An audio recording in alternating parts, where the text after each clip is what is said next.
Okay, so you've got this PowerPoint in an email I've sent. I'm just going to go over it. It's about Stalin, an overview of Stalin.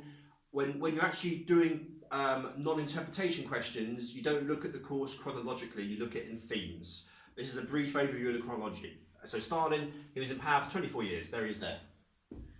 Okay, key things about Stalin. He's like the son of a cobbler. A cobbler is someone who makes shoes. He was Georgian. He was not Russian. He was ethnic Georgian. Georgia is a country that borders Turkey and Iran. A very hot country, not like Russia at all. The Georgian language is similar to Turkish and Arabic. It's not even related to Russian.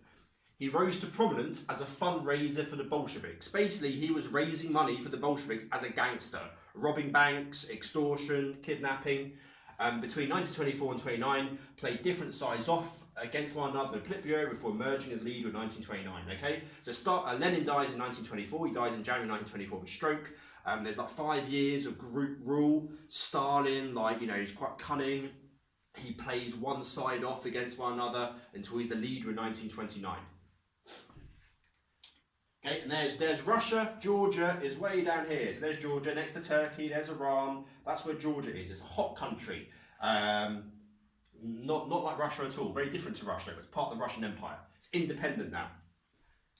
And there it is there. That's the city he's from, Gori. There you go. That's what it looks like. Okay, these are his big policies. Number one is collectivization. Peasants were forcibly moved to huge state-run farms. So huge farms run by the Russian government or the Soviet government. The aim is to produce enough food for the people. A process of dekulakization happened in the countryside. The kulaks were like wealthy peasants. And by wealthy, it might mean they own a goat. Basically, they were killed or sent to Kazakhstan. Between 1928 and 30,000 kulaks were executed. And between 6 and 18 million people were deported to remote parts of the USSR. By 1930, 58% of Soviet households lived in collective farms. So over half of the people in the USSR lived on collectivized farms. They're massive. And in Central Asia, many people started a nomadic lifestyle. Nomadic is when you don't live in one place. You roam around with your animals. That ended. Kazakhstan's population decreased by 75%. Now, living and working on a collectivized farm, it wasn't a barrel of laughs. In 1931, I think, 125,000 people were executed on collectivized farms. Living on a collectivized farm and working on a collectivized farm is pretty brutal. Famine, 1932-34 famine. The process of collectivization backfired a bit. In Ukraine, 9 million people were killed in a famine due to a poor implementation of collectivization. And also, Stalin wasn't a massive fan of Ukrainians. He sort of allowed it to happen as a punishment for being a bit prickly. Policy number 2, industrialization. Right, when Stalin took power, the USSR is still a peasant country. There's no big cities full of factories. Stalin changes that. So Stalin believed that the USSR would need to be heavily industrial to survive. He predicted it would be invaded within 10 years. It was invaded in 1941.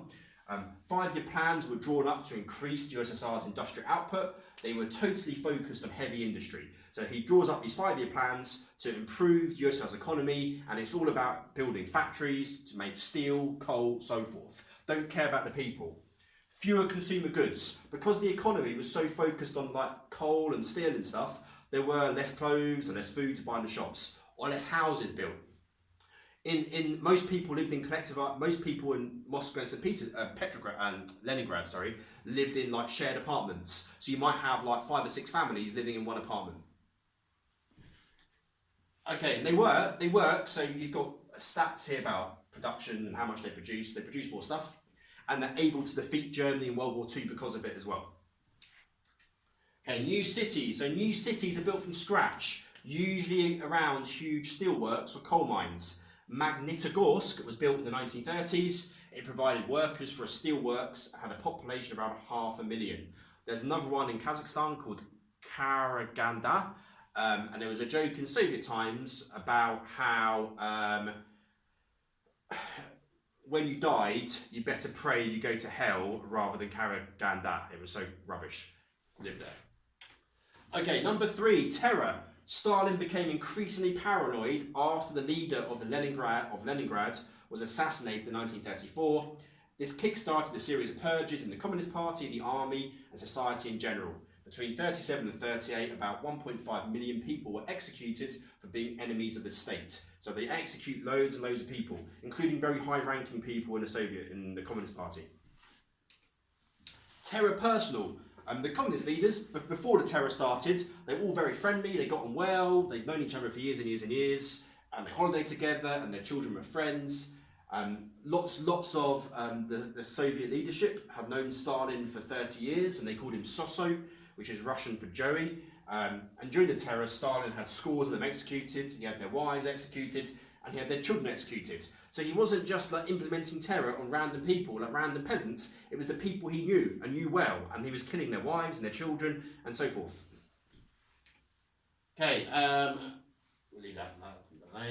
Number 3, okay, so still terror.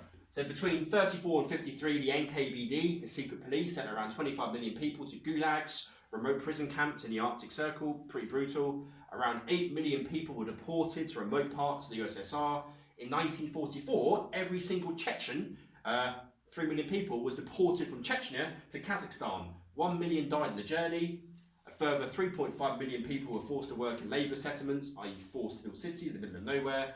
And an estimated 20% of people sent to gulags or labour camps died. So pretty brutal. World War II. So during World War II, the USSR gets invaded by Germany. Most of the Soviet heavy industry was in the Western USSR. Factories were dismantled and rebuilt behind the Urals in the Asian part of the USSR. 25 million Soviets died in World War II, and a further 25 million were made homeless. So World War II, big part of Stalin's reign.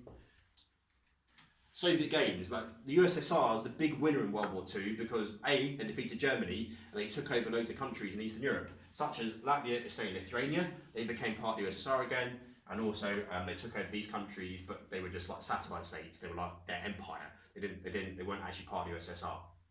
Okay, thank you.